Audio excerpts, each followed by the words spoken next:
What is up, guys? It's Cartman here, and you're watching WGS TV.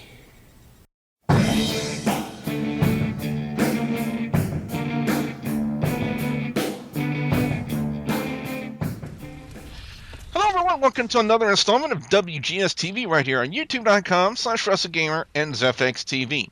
I'm the Wrestle Gamer. Double B Bully Bujo. Got a few people to introduce you to. First off, he is the host of Hardcore Wrestling Radio, which we heard exclusively on Spreaker.com/HWR Media and YouTube.com/HWR Show. He is the Illuminous one, the Shining Star, Rick Star. Rick, how you shining? I'm shining pretty good. Thanks for having me, Billy. From youtube.com/Lance Moss TV, he is the incomparable Lance Moss. Lance, how you doing? I'm doing good. Thanks for having me.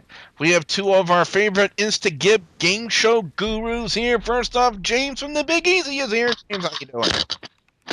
I think WWE did take notes from TNA involving their divas, and we explained that more later. And ladies and gentlemen, he's the Bay Area MVP, known as Will. Will, how you doing? Why did Curtis Axel get the match? I needed some alcohol. But thanks for having me, Billy. And ladies and gentlemen, he doesn't just shoot bullets, he drops nukes. He is the GCW Extreme Zero Gravity Champion from the Trilogy, Ashton Spears. Mr. Spears, how you doing? You know me, I just like exposing trash for what it is.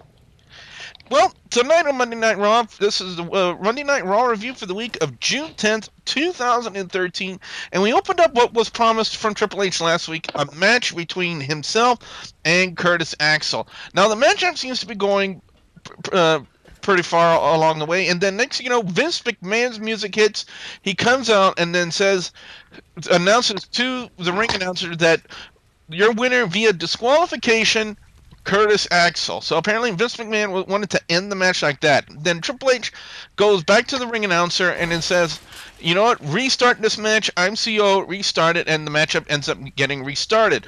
Vince McMahon then comes back out again and says, your winner now via forfeit, Curtis Axel. And Triple H, again using his power as COO, goes back to Justin Roberts saying, you know what, I am restarting this match as a 60-minute Iron Man match. Then next thing you know, Vince McMahon comes down. He takes the microphone away from the ring announcer, tells Curtis Axel that he needs to go. He's already won the match twice. He needs to leave. And then next thing you know, Vince McMahon also takes the ring bell, and that's pretty much been the opening segment for Monday Night Raw. And for some reason, to me, I really can't make any heads or tails about this. Backstage, you see Triple H and Stephanie McMahon. Stephanie McMahon is in tears. Triple H is incensed over the actions of Vince McMahon and what transpired in the opening segment for Monday Night Raw. And Stephanie was just pleading, you know, don't hurt him. He's getting up there. He's old. Scott Hall needs to go backstage. And and Triple H said, you know what, you go talk to him, because if I talk to him, he's not going to like what I have to say and the way I say it. Very unique opening way to open up Monday Night Raw. So, yeah, that's the only way I can put it, you know, is it was unique. I'm going to go 3.5 out of 5. But Mr. Spears, up next, Kane taking on D.Ambrose, a guy that you're very high on in the WWE with the United States title. What are your thoughts on this match? It's like this, dude. It was a great match. I like the way they put Kane over, and they put over Dean Ambrose. I like the fact that the Shield's still sticking together, bro. It was a great match, in my opinion. Your score? 4 out of 5. Anything the Shield touches is gold. Now, backstage, of course, the finish, if you guys want to be more clear, the finish came with the Shield attacking Kane. Yep. Yeah, and then next, you know, Randy Orton and Daniel Bryan come out, they make the save, and they have a standoff with the Shield, and then next, you know, we're backstage. Randy Orton and Daniel Bryan are having one of their little conflicts again. Kane is trying to remain the peaceful guy. Yeah, imagine that in a promo. And then out comes Vickie Guerrero and B.Maddox, and for some reason now they made a tag team title match with with Seth Rollins and Roman Reigns taking on Daniel Bryan and Randy Orton. And then, for the life of me, I don't understand this. I think Lance is so incensed on jealousy, he's in denial over the fact about this, that Kane hugged Vickie Guerrero. I don't understand that. All I'm gonna say is they better have paid Kane a lot of money to hug Vickie Guerrero. That's all I'm gonna say about that. Well, Rick, up next on Monday Night Raw, we saw Miz and Cody Rhodes. Now, Wade Barrett's on commentary. They're talking about the triple threat match. Now, there was a report of Fandango getting injured, of suffering a concussion, and so forth. They had to pull him out the match. So they pretty much used this match to kind of introduce his replacement. Now, first off, talk about the matchup with Miz and Cody Rhodes, because I thought it was actually quite good. Well, we did talk about I was going to talk about the replacement first because the replacement did come out first, and of course the replacement was what I'm calling him as the fluke, Curtis Axel, because as you said, he got the 2 consecutive wins, which I'm sorry, which was bullshit wins. This guy's not yet gotten any legitimacy yet in this, and the fact that he's now getting an Intercontinental title at Payback is total bullshit. A shot? No. It's garbage. So, and moving on, the Miz and Cody Rhodes, the match was not too bad. But again, the Miz pretty much took Cody Rhodes out in a matter and made short work of him with a figure 4 lock.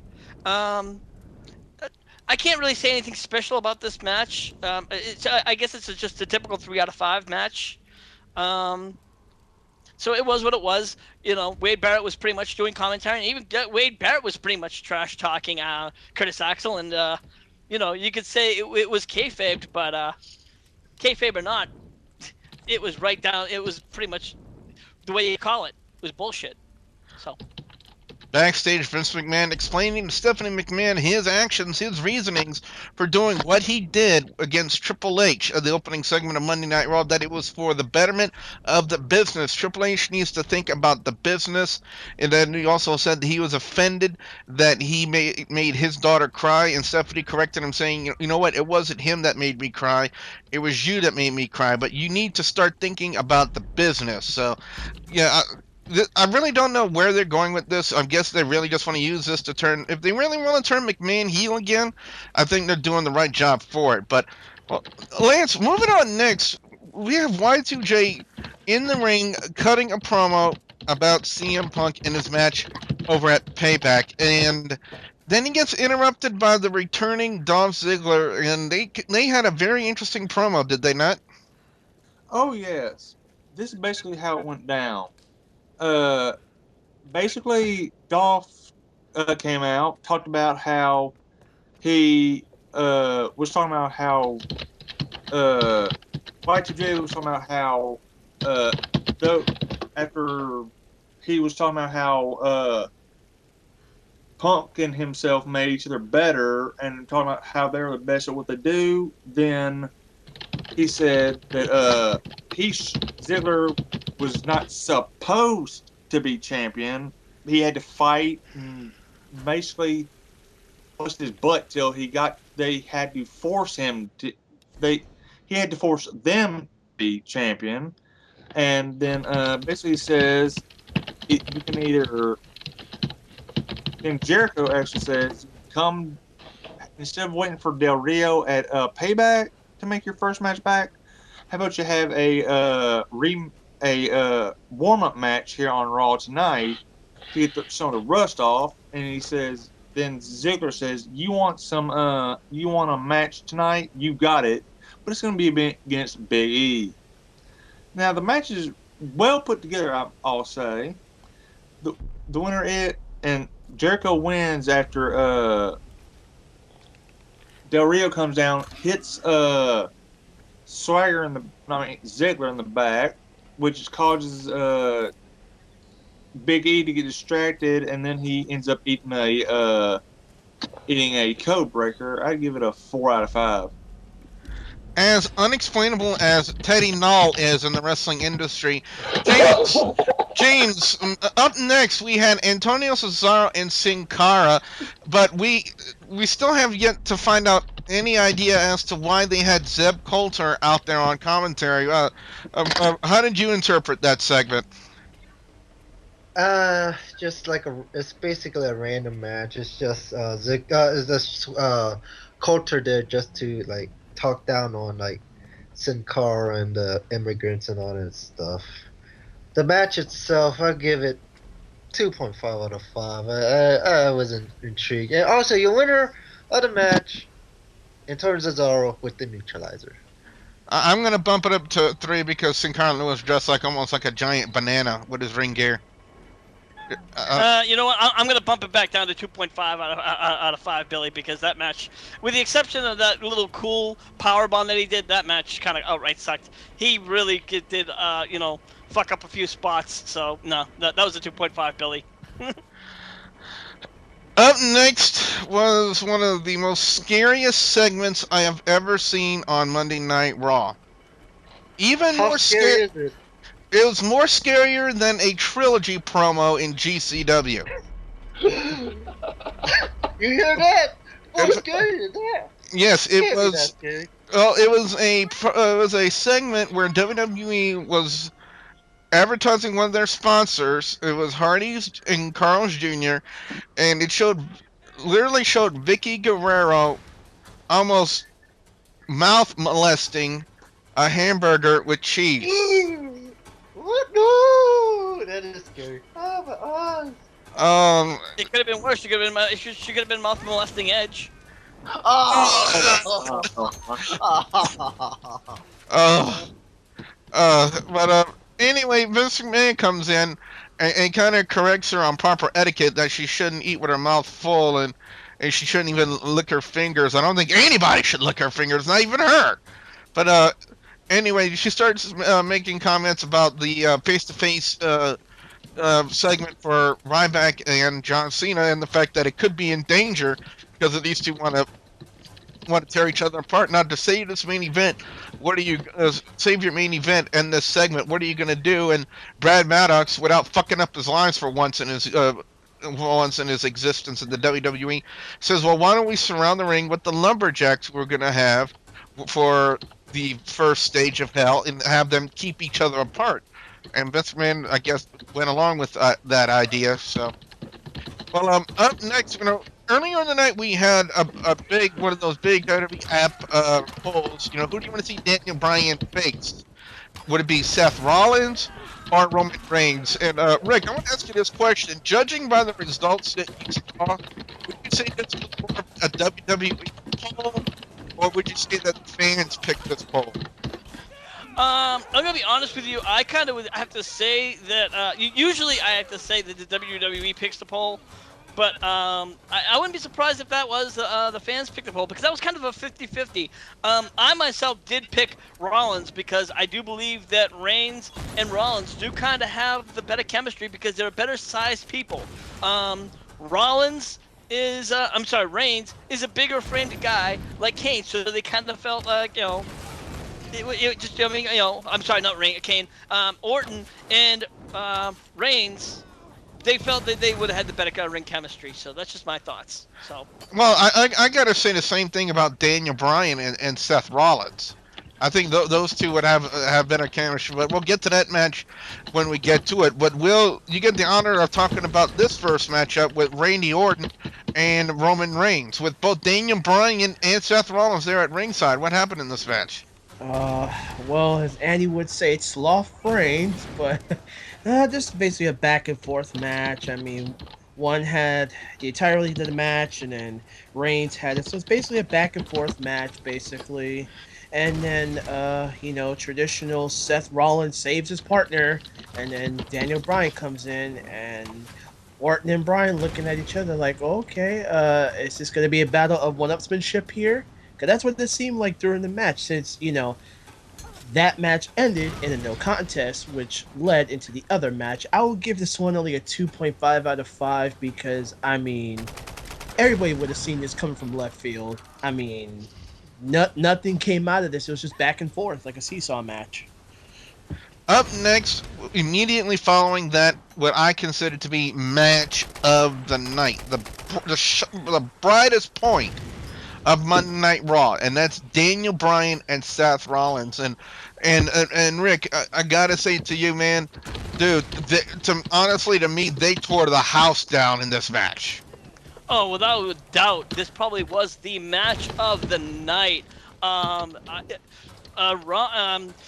They did have this match. Daniel Bryan and Rollins. He had him in this hold. I don't even know what the hold was. He had some kind of a lock, and I did not even know a person could even bend that way. And I was like, "Holy shit!" I think Andy, who was on it with us earlier, said that not only was this the match of the night, it was probably the match of the year, and it definitely should get that kind of a vote because it was that quality. If I had to put a rating, it's definitely a 5-star, hands down. I gotta agree because this matchup really, like I said, stole the show for me. I mean, it was phenomenal.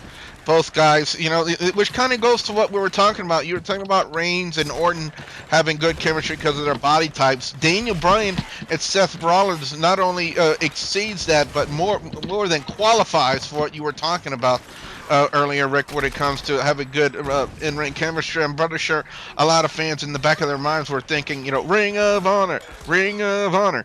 But Lance, up next, more predictable than a Teddy Null match. We had the big reveal of Kaitlyn's secret admirer. Who was it? BigE. But it turned out really to be AJ. Who I must say cut an awesome promo afterwards on Kaitlyn. Just went vicious on her, called her trash. Was wondering reason she did it basically because when she was going through all her heartache and stuff from Daniel Bryan, Punk, and Cena, where was Kaitlyn chasing the title? Then once AJ Lee calls her trash, Kaitlyn proceeds to beat the crap out of her. Your score for the segment? 4 out of 5. Really liked the segment. Despite the predictability of AJ being the quote secret admirer. Yeah.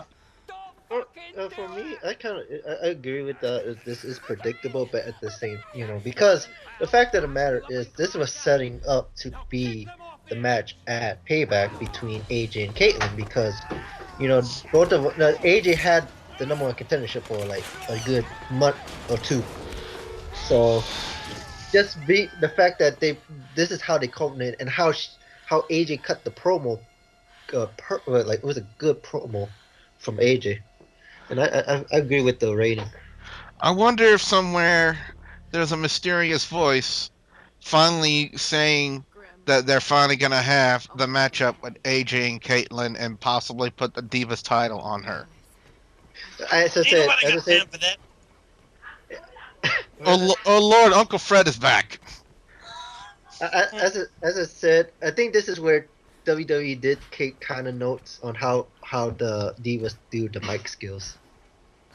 Well, speaking of that, next up we see yet another promo from the Wyatt family, the fourth in the series of vignettes from Bray Wyatt and his Wyatt family. And James, I gotta say, this one, the more vignettes they do about the Wyatt family, the more bizarre to me it gets. It's really for this is how it is like in NXT, it's spooky, it's weird, it's creepy, but you get into it, it's all the hype WWE is having with this faction with Bray Wyatt and the family, and I think this is where WWE is making it good because of this whole situation with all these promos, And the promos, I give each promo a 5. Mr. Spears, I want to ask you this question: is there such a thing as overhyping a gimmick too much in wrestling? Honestly, no. It just depends on how you do it, dude. I think sometimes, yes, I think Fandango was way too overhyped because it's like this. I'm gonna explain it to where people can understand it. It's like getting laid. I'm serious. Just hear me out on this. If you think this girl's gonna be so phenomenal, it's gonna be so awesome, it's never as good as your expectations are the more you hype it up. I would rather debut like kind of like the Shield did out of nowhere. So yes and no. There's no such thing as too much exposure, but the payoff's never as good as the actual presentation is. Rick, do you find that WWE is really setting some high expectations for the Wyatt family gimmick to go over on the WWE universe? I think that's what they do with everybody.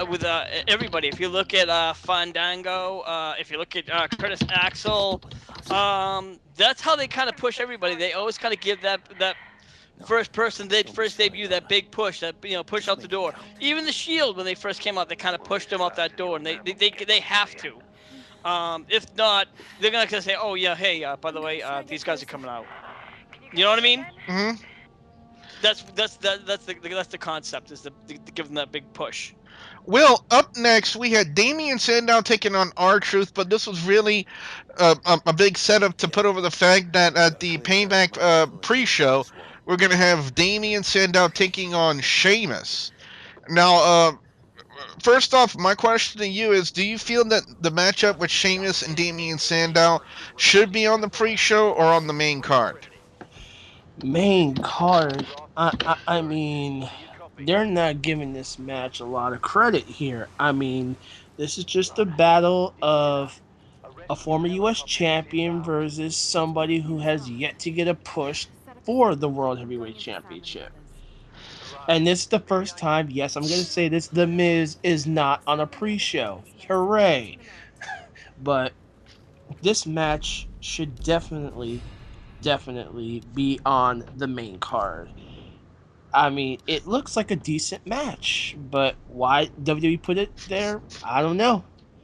I don't have any clue for you, Billy, but as far as that, WWE, why are you putting good matches in pre-shows? Why? Just why?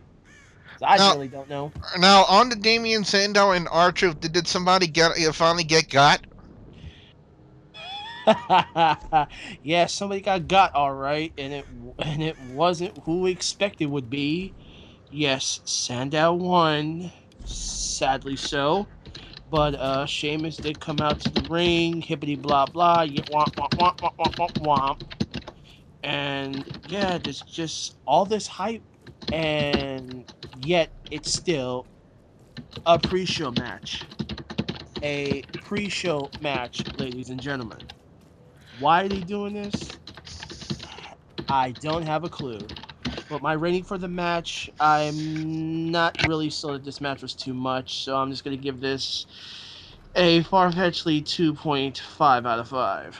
Damian Sandow did debut a new signature move to finish off R-Truth, a version of Matt Hardy's. I'm trying to that that his version of the Rock Bottom, Matt Hardy's version of the Side Effect. That was the name I was thinking of. It was a version of the Side Effect that Damian Sandow used. Now I don't know if that means they're giving him a new signature move because they're tired of the Terminus, that neck breaker. But anyway, the finale for the go home show to WWE Payback on this week's Monday Night Raw was the promo by John Cena and Ryback.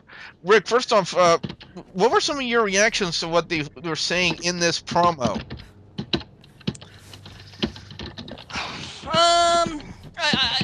I think the promo. I think it was something that this promo's been actually been producing. It's not too bad with the Sandow. You're referring to the whole Sandow promo has been going pretty good. I'm surprised that they actually had this as the opener or the kickoff promo for Payback.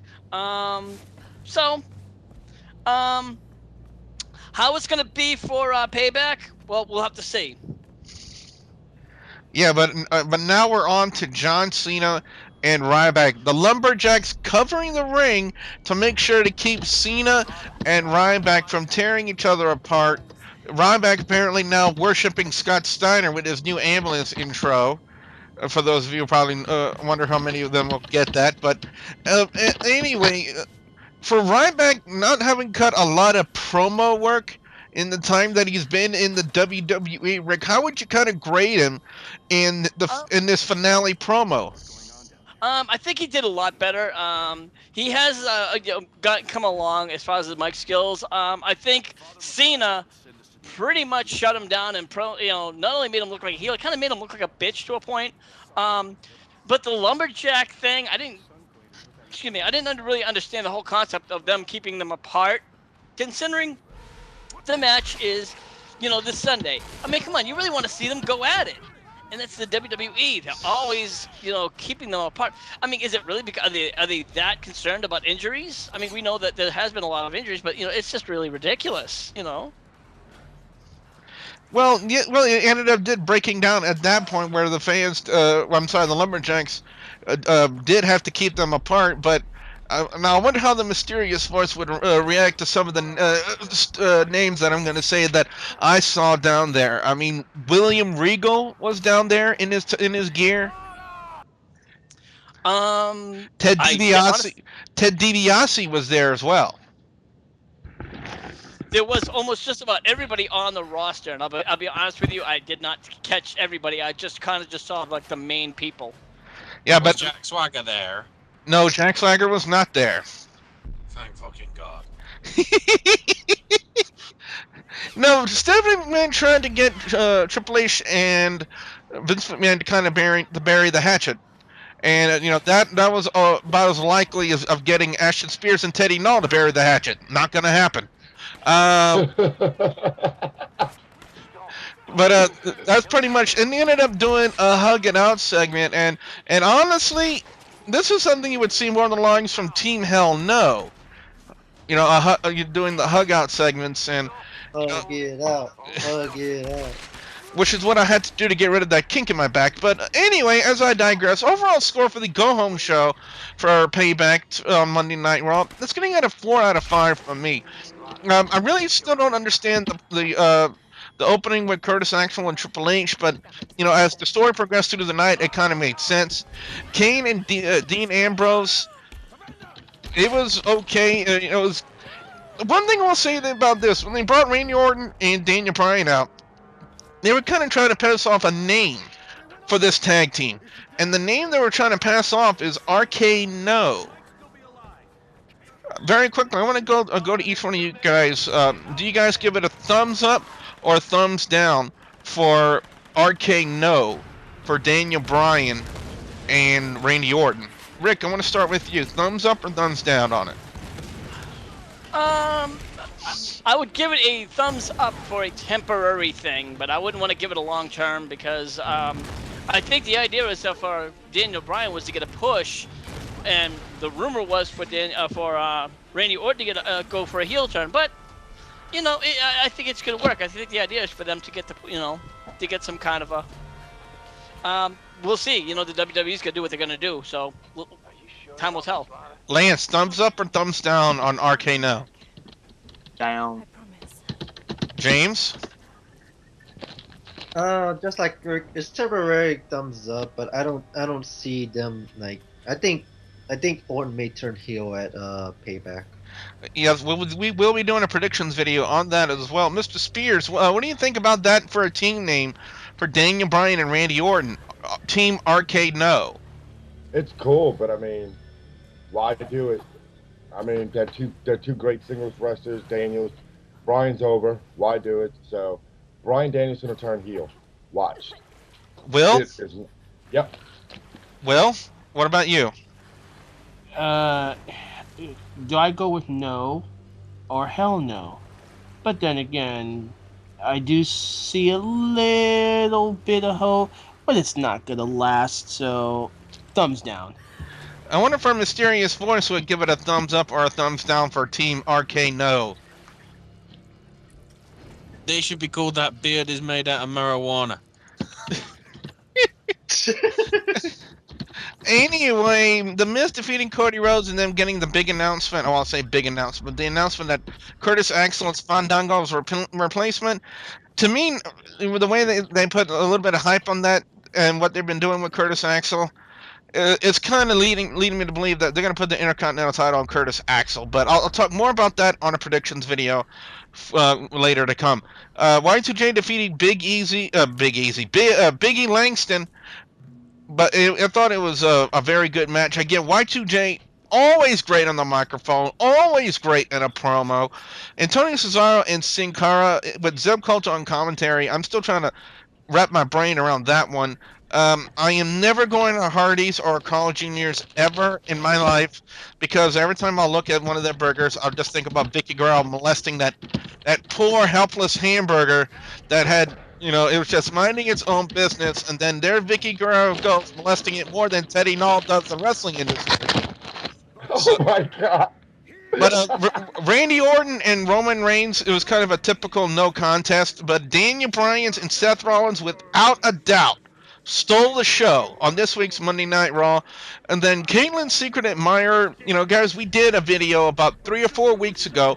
We talked about the possibility of it being AJ, and lo and behold, WWE does go that route. And now their matchup is set for a Payback, the Divas title on the line. And I gotta say, I agree with James. Apparently, WWE was taking note about what TNA's been doing with their knockouts, and one of the divas that can cut a promo very well is AJ. So I'm glad they had her do that on the microphone. Then we had the second vignette from the Wyatt family. Like I said, it keeps getting more and more bizarre. We really don't have a firm grasp on where they're going with this gimmick of the Bray Wyatt and the Wyatt family. Damian Sandow defeating R-Truth again was just a big setup to build for their matchup on the preview. And then we had the finale with John Cena and Ryback, their big build up for the 3 stages of hell. And then they had the big fight. Again, it was typical WWE, but I still thought it was a great setup. I'm really looking forward to Payback, but I will give you guys my thoughts on Payback when we do the predictions video as to whether or not I feel it's a strong enough card to actually buy the pay-per-view. So overall, for me, Rick, I got to go 4 out of 5 on this week's Monday Night Raw. What about you? What is your score on Monday Night Raw this week? I'll have to give you a right. It's about a 4 out of 5. I thought the opening segment was total trash. Sorry, that's just the way it is. Even if though they kind of had a little bit of reason for Triple H, but I mean, you knew it was going to happen. I knew that they were just going to, even when they said, pronounced it the week before that Triple H was going to fight him. I'm like, you know what, it's not going to happen. And I'm sorry, they're pushing over this guy the wrong way for the wrong reasons. They need to really start giving Curtis Axel some legitimate matches to legitimize this guy. He's had enough wins over the right guys. Now he needs to start doing some right matches. Payback is around the corner. And like I said, after Payback, if he doesn't start doing nothing, that's it. I'm going to start saying he's a loser. That's it for me. As far as the Curtis, the Daniel Bryan and Seth Rollins match, probably best match of the night. Randy Orton and Reigns match, not too much of a better, not too bad. And of course, the third one, which was the Kane and Ambrose match, another good match. Anything else? All the other matches, kind of middle of the road. I'm glad to see that Antonio Cesaro is finally on the up and up. At least I hope he is. He really is a great competitor, and I just hope that something good happens to him. That's it. They did have some nice fluid spots in their matchup, did Antonio Cesaro and Sin Cara, but there were very few and far between, wouldn't you say? A very, very few and very, very far between. And I hate to say it, and I'm not blaming Cesaro. I am more blaming Sin Cara. Sin Cara, I'm sorry, does not belong in the ring. I'm sorry. He needs to go back to Japan. Simple as that. Or Mexico. Or Siberia. Who gives a shit? Anyway, but a WWE ring. All right, well, let's go to Lance next. Lance, your overall score and thoughts on Monday Night Raw this week? 3.9. Because basically, it had two matches that I just really couldn't get into. It was the Randy Orton and Roman Reigns one. I just couldn't get into it, and well, the Sin Cara Cesaro match. To me, it just appeared that it was just a reason for Zeb Coulter to come out there and trash talk Mexicans. Hmm. Well, let's go to James next. James, your overall score and thoughts on Monday Night Raw. I agree with all you. I give it a 4 out of 5. The match. I agree with everybody. Match of the night was by far Daniel Bryan and Seth Rollins. Ring of Honor, folks. Ring of Honor at its best in the WWE, doing their thing. Uh, my worst match. It's just the worst match for me is Antonio Cesaro and Cara. Uh, the second between that second after that would be like Orton Reigns. Um, I'm surprised how WWE let AJ talk down to Kaitlyn like that with that promo. How well she delivered the promo and how it really set up this match. As you know, we all agreed that it was gonna be AJ or something or how to set up that match. So. But great, as I say, great promo by AJ, and I'm really surprised how she was doing it. Um, Triple H, the whole segment throughout the night, Oh, I just don't know, but I kind of understand, but I just don't know about it, you know. But that's my overall opinion. Mm-mm. And finally, let's go to Will. Will, your overall score and thoughts. Overall for Raw, I'm just gonna give it a 3.5 out of 5. And best match, we're all in agreement here. It was two of Ring of Honor's finest in Daniel Bryan with Vickie and Brad. It looked like a picnic date went to hell, except there was no basket. Okay. If there was no bell, that I think, explains why I the think, show wasn't sponsored by Taco Bell. I think, hey, I think Yogi Bear stole the picnic basket. Well, either way, back to my overall thought. Yes, I think this is where Vince will turn heel. I mean, Triple H did want this match, but Vince kept ruining it. Yada yada yada. Uh, I'm with Rick on this one. I mean, as much as I don't like it either, I don't think Axel should be in this triple threat. I mean, it's sad that Fandango got a concussion, but I would have had this as another one-on-one between Barrett and the Miz, but Curtis Axel, I mean, yes, I'm on board with Rick here. I mean, who has he really beaten? Hmm. On that note, ladies and gentlemen, what we want to know, I'm pretty sure Mr. Spheres, after what you've been hearing, what we've been saying about Daniel Bryan and Seth Rollins on Monday Night Raw tonight, I'm pretty sure that you're very intrigued to see this matchup yourself. oh, definitely. I can't wait, dude. You know how I am. Go Shield, you know. Yeah, but you're also a stickler for very good matches, and I promise you, Daniel Bryan and Seth Rollins did not disappoint on Monday Night Raw this week. So be sure that you check that out. What we want to know now from you guys out there, the viewers and subscribers, your thoughts on Monday Night Raw this week. Be sure to put your comments in the comment section below. Don't forget to like and favorite this video. Rick, where can fans check you out on HWR? Of course, they can always find me on my Facebook page at facebook.com/hardcore wrestling radio. And if you ever want to listen to any of my shows, you can go to spreaker.com/HWR media. Lance, what can fans expect to see when they visit your channel over on youtube.com/Lance Moss TV?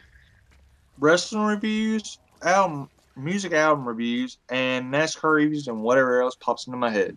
Ladies and gentlemen, we have two Insta-Give game show gurus in the form of James and Will, the Bay Area MVP. Guys, what you got coming up? Let's see. Let's see. Checking Tuesday, nothing much. Checking Wednesday, may go live. Thursday, TNA Impact Wrestling. Friday, hopefully with you guys, and Saturday, Sunday, getting ready for the pay per view. James. Same thing goes. Well, Tuesday I got work. Wednesday I may or may not go live. Thursday, Impact, but I may decide to go live in the afternoon. Friday or Saturday is when we gonna do our prediction shows on Devon Live. But not to be discouraged, we will still voice our opinions here on WGS Radio. As long as Vickie Guerrero doesn't got that burger in her mouth, we will be fine.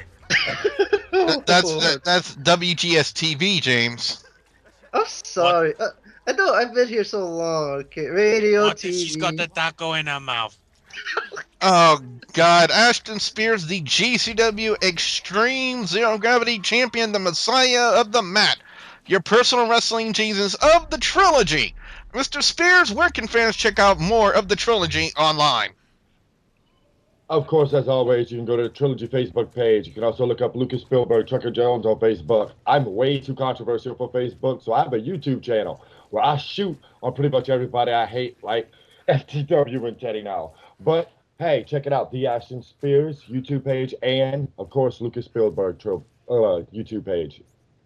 Fans, also don't forget to please subscribe to youtube.com/WrestleGamer and youtube.com/ZFXTV Network.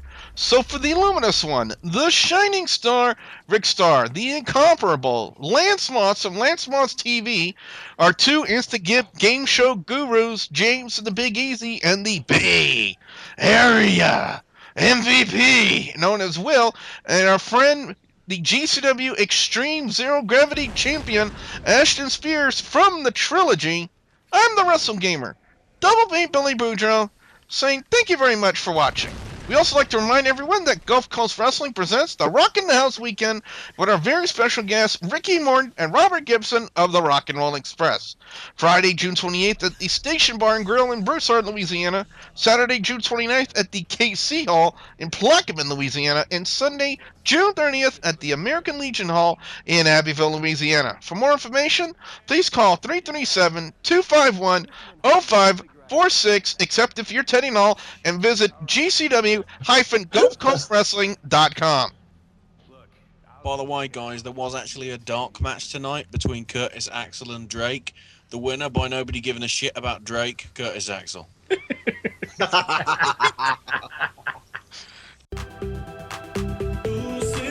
Stoke answers.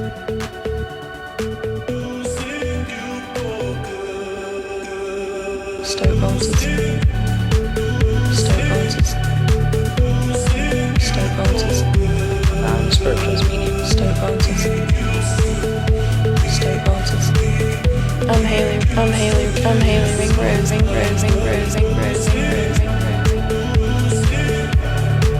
Stoke answers. My name's Andrew Weatherall. Spiritual meaning. Stoke answers.